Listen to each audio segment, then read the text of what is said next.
Meus irmãos,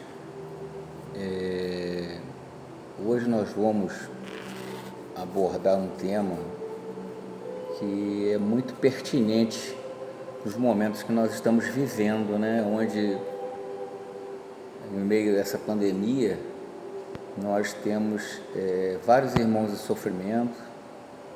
Nós já vínhamos num limiar de desemprego muito grande no nosso país, né? E até no nosso planeta. E nós temos visto cada vez mais desemprego, cada vez mais pessoas em busca do pão de cada dia. E como está difícil esse pão de cada dia, né? Como está difícil conseguir ser o alimento, não para si só, mas para os seus familiares. Então,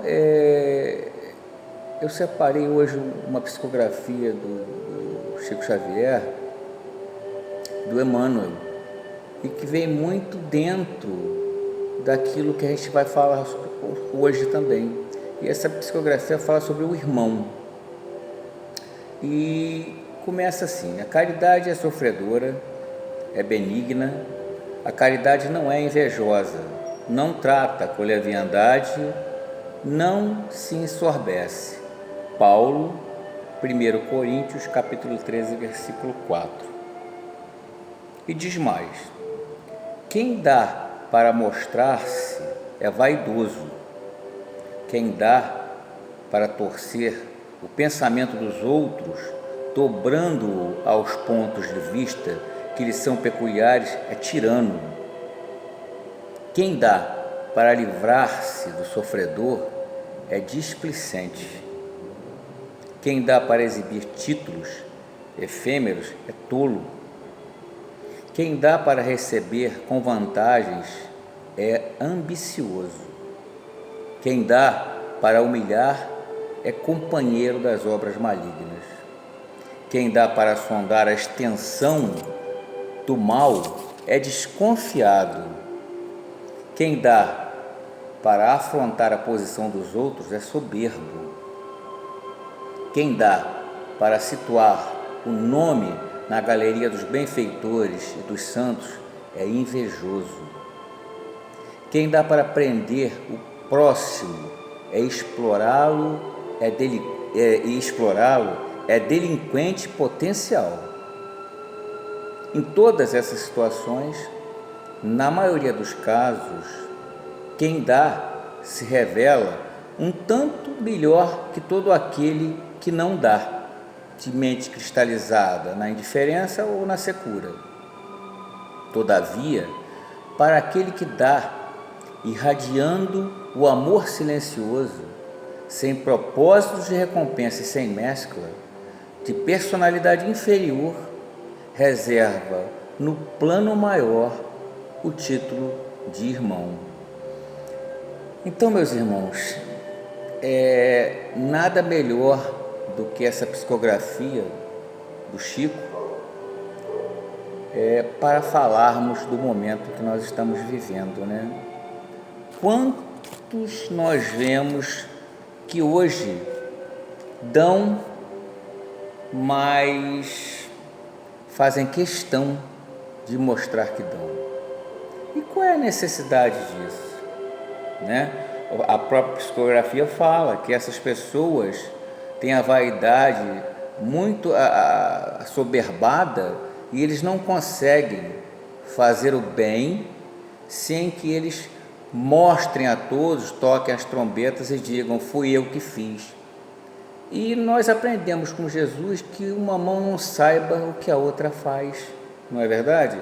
Então, qual é a finalidade, qual é o mérito da minha ação se eu preciso trocar trombetas para dizer: olha, o Iurã estava passando necessidade, fui na casa dele, alimentei ele, a família, aí tiro selfie, faço filmagem, posto na internet. Qual é o propósito disso? Eu pratiquei o bem? Sim, pratiquei o bem, onde muitos nem isso fazem. Mas para Deus, a gente não precisa fazer isso. Para Deus, basta o ato, e sempre o ato silencioso, porque aquele irmão que já está numa posição de inferioridade naquele momento, uma inferioridade monetária, ele não precisa ser exposto mais ainda, não é verdade? Uma outra frase que ele fala é quando as pessoas dão com o intuito de saber o que se passa na vida do outro. Mas o que está acontecendo contigo? Como eu posso te ajudar? E quando aquele irmão se abre com aquela pessoa, mostrando a sua real necessidade, a pessoa dá, e na maioria das vezes, ou não vamos generalizar, mas muitas vezes fala: olha só, eu estou te dando, mas não é para beber não, hein? Olha lá o que você vai fazer com esse dinheiro, hein? Porque é difícil ganhar o dinheiro, então olha lá. E a pessoa não precisa disso, a pessoa não precisa disso. Existem pessoas mal acostumadas e que vivem de pedir, mas a cada um segundo suas obras. Cabe a nós fazermos a nossa parte, doarmos sem olhar para trás. Se a atitude daquele irmão for uma atitude que não condiz com os ideais cristãos, que não condiz com aquilo que ele veio a você pedir, não é problema nosso.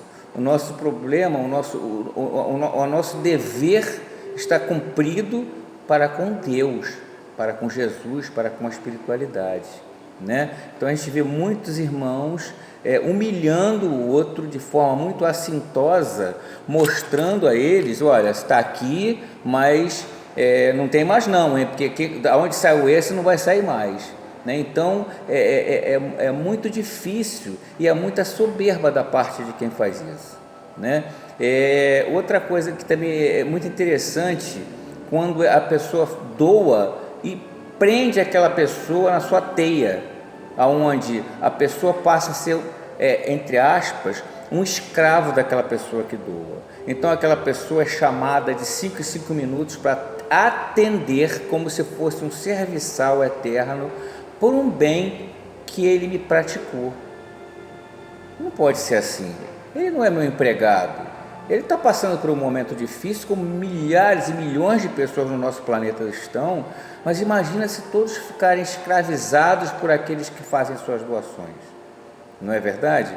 Então, o grande mérito nessa mensagem de Emmanuel está em que nós façamos a nossa parte, façamos com o coração aberto, tenhamos ouvidos de ouvir aquela pessoa que muitas das vezes, pelo próprio livre-arbítrio, tomou uma atitude não tão feliz, e essa atitude talvez tenha levado a essa situação pela qual ele passa hoje, mas nós não temos o direito, Deus não nos otorgou a toga de juiz para que nós possamos estar julgando essas pessoas, né? Quem somos nós?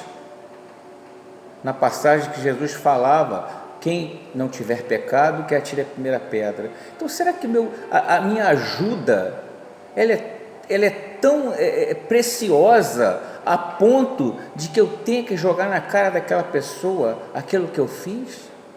Será que isso vai ter algum mérito para mim? E será que isso vai ter algum bem para ele? Porque até isso pesa, meus irmãos. Aquela pessoa que recebe do outro, mas que recebe com tanta reclamação, com tanta má vontade, esse alimento não vai fazer bem a essa pessoa, esse alimento não vai fazer bem a esse espírito, esse irmão não vai sair dali pleno, realizado. Ao contrário de que, se nós pudermos sentarmos, ouvirmos, ajudarmos, temos 2 ouvidos para ouvir e uma boca só para falar. Então que nós falemos menos, ouçamos mais, e que o que saia da nossa boca sejam passagens, sejam palavras, mas palavras para elevar o espírito daquele irmão. Já basta de crítica nós já temos muitas. Quantos irmãos são criticados no dia a dia porque estão desempregados? Quantos falam: ah, isso não quer saber de trabalho, isso é vagabundo. Gente, ninguém quer ter o título de vagabundo, ninguém quer ter que bater na porta de uma outra pessoa pedindo o alimento. Todo mundo, em sã consciência, quer ter o seu próprio dinheiro, quer ter sua liberdade, quer ter o seu emprego, quer sustentar sua família. Esse é o nosso destino, essa é a nossa rotina de vida. Não é verdade? Nós viemos aqui com uma meta, com uma missão que nós temos que cumprir, e o trabalho dignifica o homem. Agora eu pergunto a vocês: qual é o homem sem trabalho que pode se sentir dignificado, feliz, sorridente e alegre, e que chegue para o Irã e fale: ah, Irã, eu estou passando por uma necessidade, você pode me ajudar? Vocês acham, meus irmãos, que é fácil pedir? Se coloquem no papel dessa pessoa. Tentemos fazer de empatia, o uso da empatia, antes da crítica, nos colocarmos no lugar daquele irmão que está ali do lado. Por que esse irmão está passando por isso? O que eu posso ser útil para ajudar a reerguer esse irmão? Será que eu posso tentar indicar ele para um amigo? Tentar uma colocação para ele? Uma roupa melhor que ele possa usar até para se candidatar a um emprego, uma entrevista? Nada é impossível, meus irmãos.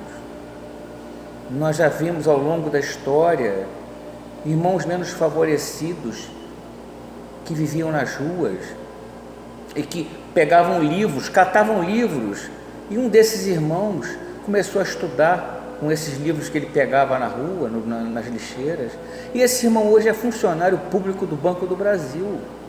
Poxa vida, merecimento, né? Ou será que por esse irmão viver nas ruas, o destino dele seria até o desencarne no sofrimento? Então, Deus dá a cada um a sua prova, dá a cada um o seu merecimento, mas Ele dá também a essas pessoas, nós, enviados deles, filhos deles, para ajudar esses irmãos.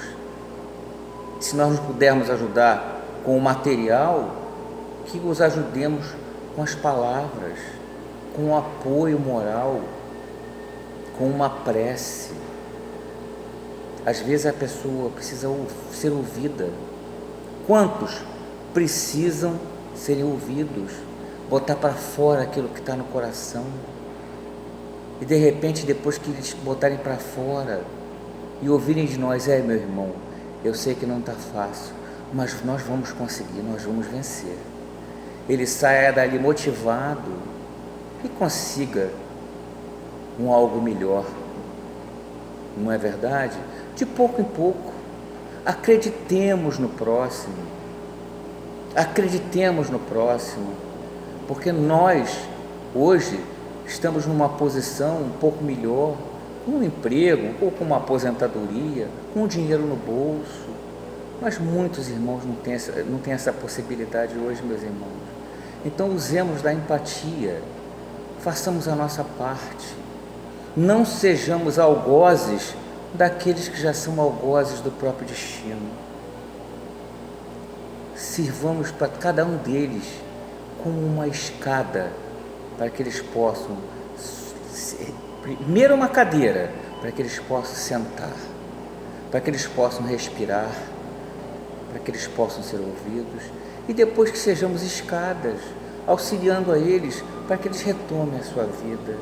Escada essa que mais cedo ou mais tarde vai levar cada um de nós a Deus, cada um no seu momento, cada um na sua escala evolutiva, mas nenhuma ovelha se perde do rebanho de Deus. E a gente tem que fazer a nossa parte, ajudar essas ovelhas a se reencontrarem. Façamos a nossa parte, meus irmãos, com muito amor no coração. É a mensagem de hoje, que assim seja, graças a Deus, meus irmãos.